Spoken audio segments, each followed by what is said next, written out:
Hello everyone, it's May 1st, which means I am now 90 days into my carnivore plus diet lifestyle journey. I'm just on my lunch break today, bit of work going on, keeping busy. So there are a couple of things I wanted to chat about in this video, hopefully keep it a little bit shorter than previous videos.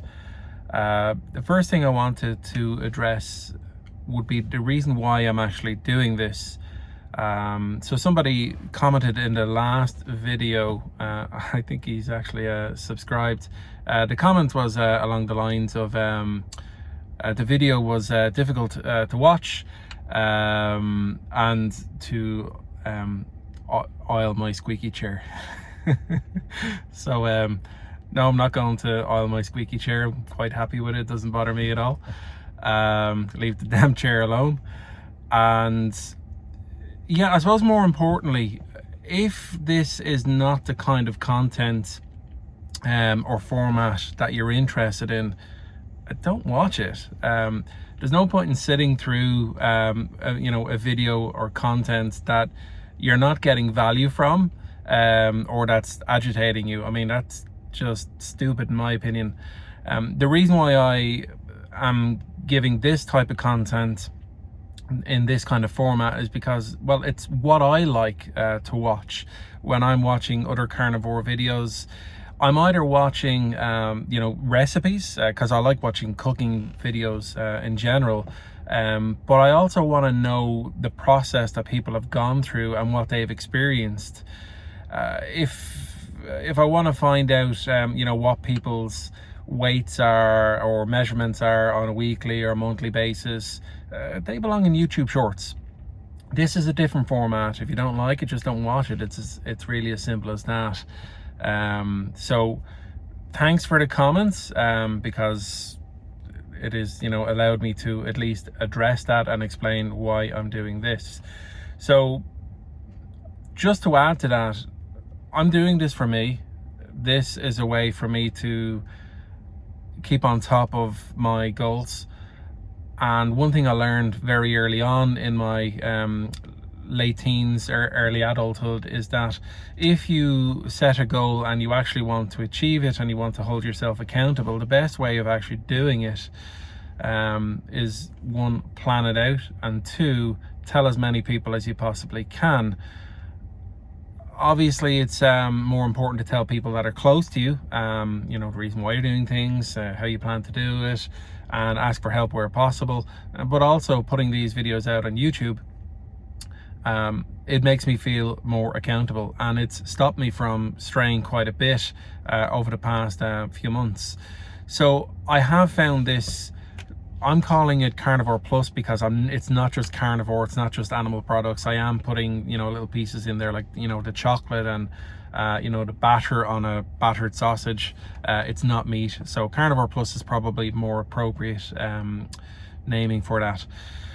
So yeah, I'm doing this for myself, but I'm really happy that it does help other people. I know it helps other people. People are asking me questions. I'm able to answer those questions, give my opinion on it based on my experience. And I love reading in the comments where other people are on their journey as well, especially those who are on a similar timeline as myself. So if they're kind of, between 2 and 6 months into their journey, I like reading about those. So please keep putting those in there. I'm not really interested in making money from YouTube or anything like that, or growing the channel to hundreds of thousands of subscribers. That's not the kind of channel I'm looking to build. If people are looking specifically for the information that I'm putting out there, which is carnivore journey, well then hopefully they'll find it and see the content, maybe like and subscribe to the video or to the channel, and go from there. So what else do I need to talk about here? I mentioned that I was going on a German trip, so for a few days with my wife and some of my younger children. And I did mention that I wasn't going to be overly strict with with the diet. So I wasn't. and I really enjoyed myself. My kids had a fantastic time. We went to Legoland. They absolutely loved it. When I was there, we found ourselves in a kind of a buffet restaurant in Legoland, so on site. And it was great for the kids because they were able to kind of pick and choose what they wanted. They could try different things, so it was fantastic. Wasn't cheap, but it was good. Could I have had just meat without anything? Yeah, like they had just plain beef there that I could have eaten, but again, I wanted to kind of enjoy myself and not restrict myself, so I did more or less limit myself to just eating meat. But some of it had like sauces on there, which I'm sure had, you know, sugars in the sauces, but for the most part I stuck to meat. I did have a couple of small desserts, little kind of jelly or yogurts, like, you know, a couple of spoonfuls kind of thing. I didn't go and start eating french fries or chips as we call them. You know, I didn't go that far with things. I kept a handle on things, and I had one beer while I was over there for the 3 days I think we were there. One beer. You know, you can't not have a beer when you go to Germany. It's all good. Other than that, when I came home, I kind of got myself more or less back on track. I was eating my you know, my eggs for breakfast, my steak for lunch slash dinner, but I did go off track for kind of you know, week 2, week 3, where I had, I don't know, I've probably eaten about a dozen battered sausages over the month, and maybe 3 southern fried breasts of chicken. Not too worried about it. I did find that after I had them, so the chocolate, interesting enough, when I'm eating chocolate, I'm always eating the 85% stuff. You know, so that's the first ingredient is you know, cocoa, and the second ingredient is not sugar. That's really what to look out for. When I'm eating it, I sneeze, or shortly after, like literally within 10 minutes of having, it's like 2 squares of chocolate, I'm sneezing. So that's curious. The other thing is when I'm eating the fast food, I'm feeling my throat gets kind of mucousy, and the next morning, if I've had, let's say, more than a battered sausage, the next morning I'm feeling tired, I'm lethargic, I'm a little bit groggy, so that definitely makes a difference there, so that's worth noting. Will I kick it out eventually? I'll give up, most likely, but for now I'm not really going to worry about it. As I said, this is all about, you know, keeping a certain level of convenience in there so I can actually stick to what I'm doing and maintain my goals. What else?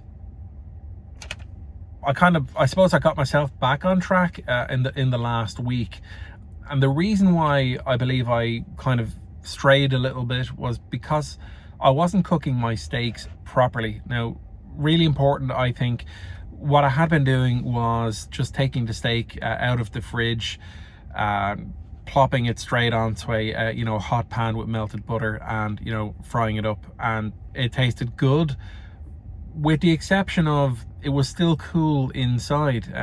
So the juices weren't really flowing. While it tasted good, it didn't taste really good. So I've started to, literally in the last couple of days, let my steak warm up for at least 10 minutes. So it's called tempering your meat. For those who don't know, you basically just take it out of the fridge and let it get closer to room temperature. The core temperature of the meat should be closer to room temperature, so anywhere kind of 15-20 minutes is ideal. You wouldn't want to be leaving it out for like 3-4 hours or anything like that. Could start to get a bit nasty. But I suppose anywhere up to maybe a half hour would be ideal. I'm leaving mine out for kind of 10-15 minutes, putting it on the pan, and oh my god, it makes all the difference. So the last few steaks I have fried up for myself, absolutely gorgeous, and that's what I'm going to stick to. So breakfast time, I'm having my omelette when I'm in work, so that's generally 5 days a week. I'm having my omelette with cheese, cheddar cheese, and ham. Now, I'm sure the ham is the type that, you know, probably has added sugar, but again, I'm not really going to be too concerned about it. Lunch, this is what I've been talking about. I'm picking this up in the local Lidl, and it's 5 slices or 100 grams of topside beef. So it's literally just beef and salt, nothing else in there. If they don't have this, there are other options which have other ingredients in there, so I could use those as fallbacks. These guys are pretty good. I did weigh myself this morning. I believe I was 98 kilos the last time round, even though I've faltered a little bit. I'm 95 kilos. So I'm quite happy with that. I was expecting, even though I'd noticed myself slimming down, I was expecting to be maybe still around the 98 kilos because, well, I'd eaten some crap really. So 3 kilos down in the last month, considering how I have been. Pretty happy with that. I went down another notch on my belt. I had to go to the shop yesterday, and when I started this diet, I was kind of busting out of a 36-inch in my jeans.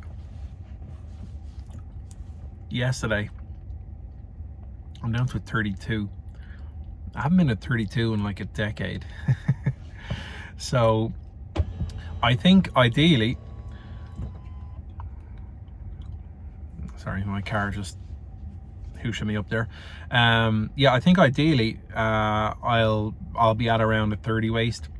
So I reckon once I'm down around the 90 kilo mark, which is where I want to be, hopefully I'll be there in another month. So next video, hopefully I'll be there or very close to, and I will be closer to a 30, if not fitting into a 30. So my 36 jeans, I can get my my whole arm nearly down there. There's a bit of a gap, so I've tightened up. I'm in a 32 and they're a very comfortable fit. So that's pretty much it. I haven't taken any measurements. I'll do that later. Yeah, I'll do that later when I get home. And obviously, because I now have water and food in my system, that might not be so accurate, but I'll just put those measurements here. So 95 kilos and whatever my waist size. I'm sure it won't match the 32, but I'll see what that's coming up at, my chest size and all that kind of stuff. And I'm starting to think about a little bit of exercise as well. So all this has been done without changing anything. So I'm not going on any extra walks or anything like that. I haven't been going to the gym or lifting weights or anything like that. I've still been a lazy shit. All in all, just with a feeling of more energy and feeling quite healthy.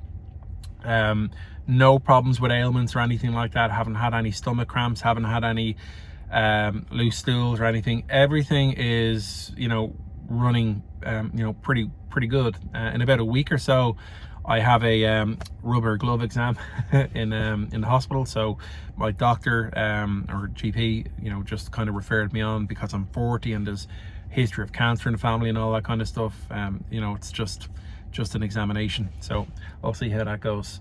That's everything, guys. Thanks for watching. Any questions you have, please feel free to ask in the comments. And look, if this is the kind of content you're happy to watch, let me know. If there are any suggestions you'd like to make as things that you'd like to see, let me know. I may or may not include that. If it works with me, if it fits with me, I'll put it in there. If it doesn't, I won't. So I'm not going to open my videos and say, yay, I'm down to whatever amount of kilos. I want to talk through the process and then get to that at the end. So that's what I'm going to do. So if you have been, thanks for watching, and I'll see you in the next one.